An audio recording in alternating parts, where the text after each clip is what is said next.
ಸ್ನೇಹಿತರೆ ನಮಸ್ಕಾರ. ಶ್ರೀಮದ್ ಭಗವದ್ಗೀತೆಯ 17ನೆಯ ಅಧ್ಯಾಯದ 2ನೆಯ ಶ್ಲೋಕಕ್ಕೆ ನಿಮಗೆ ಆತ್ಮೀಯ ಸ್ವಾಗತವನ್ನು ಕೋರ್ತಾ, ಶ್ಲೋಕ 2.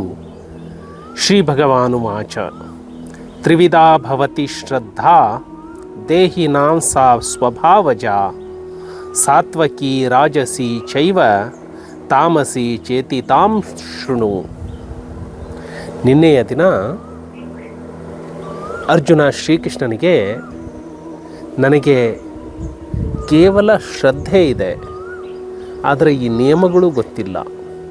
ನಾನು ಕೇವಲ ಶ್ರದ್ಧೆಯಿಂದ ಭಕ್ತಿ ಮಾಡ್ತೀನಿ, ಅದು ಭಗವಂತನಿಗೆ ಸಮರ್ಪಣೆ ಆಗತ್ತಾ ಅಥವಾ ಅದು ವ್ಯರ್ಥ ಆಗತ್ತಾ ಅನ್ನುವಂತಹ ಪ್ರಶ್ನೆಯನ್ನು ಇಟ್ಟಾಗ, ಈ ಶ್ಲೋಕದಲ್ಲಿ ಶ್ರೀಕೃಷ್ಣ ಅರ್ಜುನನಿಗೆ ಉತ್ತರವನ್ನು ಹೇಳ್ತಾ, ಅರ್ಜುನ, ಮನುಷ್ಯರ ಶಾಸ್ತ್ರೀಯ ಮತ್ತು ಸಂಸ್ಕಾರ ರಹಿತವಾದಂತಹ ಕೇವಲ ಸ್ವಭಾವದಿಂದ ಉಂಟಾದಂತಹ ಶ್ರದ್ಧೆ ಅದು ಸಾತ್ವಿಕ, ರಾಜಸ ಅಥವಾ ತಾಮಸ, ಹೀಗೆ 3 ವಿಧದ್ದೇ ಆಗಿರುತ್ತೆ.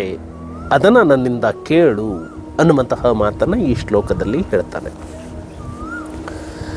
ವಿಜ್ಞಾನವನ್ನು ಓದುವಾಗ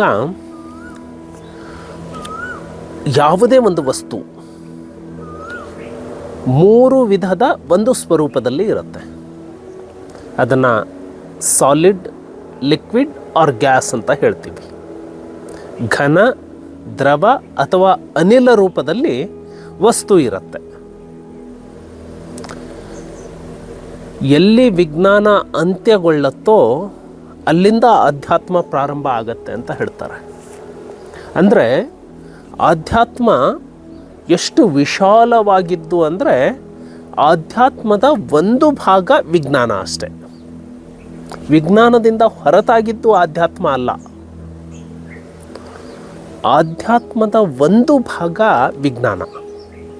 ವಿಜ್ಞಾನವನ್ನು ಒಳಗೊಂಡಂತೆ ಎಲ್ಲ ತತ್ವಶಾಸ್ತ್ರ ಎಲ್ಲವನ್ನು ಒಳಗೊಂಡಿದ್ದು ಆಧ್ಯಾತ್ಮ.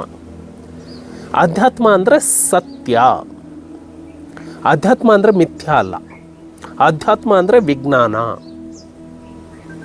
ಆಧ್ಯಾತ್ಮದ ನಿಯಮ ಯಾವುದು ಇಲ್ಲಿ ಅನ್ವಯ ಆಗತ್ತೋ ಅದು ಜಗತ್ತಿನ ಎಲ್ಲ ಭಾಗಗಳಲ್ಲಿ, ಎಲ್ಲ ಪ್ರದೇಶದಲ್ಲಿ ಅದೇ ನಿಯಮ ಅನ್ವಯ ಆಗತ್ತೆ. ಅದನ್ನು ಆಧ್ಯಾತ್ಮ ಅನ್ನುವಂಥದ್ದು. ಸೊ ಅರ್ಜುನ ಕೇಳಿದ ಪ್ರಶ್ನೆ, ನಾನು ಶಾಸ್ತ್ರೀಯ ರಹಿತವಾಗಿ ಅದರ ಶ್ರದ್ಧೆಯಿಂದ ನಾನು ಆಚರಿಸ್ತೇನೆ, ಏನು ಅದರ ಪರಿಣಾಮ ಅಥವಾ ಫಲಿತಾಂಶ ಅಥವಾ ಅದರ ಫಲ ಅನ್ನುವಂತಹ ಪ್ರಶ್ನೆಯನ್ನು ಕೇಳಿದಾಗ, ಶ್ರೀಕೃಷ್ಣ ಅರ್ಜುನನಿಗೆ ಹೇಳಿದ್ದು, ನಾವು ಮಾಡುವಂತಹ ಶ್ರದ್ಧೆ, ಭಗವಂತನಿಗೆ ಸಮರ್ಪಿಸುವಾದಂತಹ ಶ್ರದ್ಧೆ, ಅದು ಕೂಡ 3 ಭಾಗದ್ದೇ ಆಗಿರುತ್ತೆ. ಅದರಲ್ಲಿ ಒಂದು ಸಾತ್ವಿಕ, ಒಂದು ರಾಜಸ, ಒಂದು ತಾಮಸ, ಈ ರೀತಿ 3 ವಿಭಾಗಗಳೇ ಆಗಿರ್ತವೆ. 3 ವಿಭಾಗಗಳಲ್ಲಿ ಯಾವುದಾದ್ರೂ ಒಂದು ಆಗಿರುತ್ತೆ ಅನ್ನೋದನ್ನು ಶ್ರೀಕೃಷ್ಣ ಅರ್ಜುನನಿಗೆ ಹೇಳಿದ.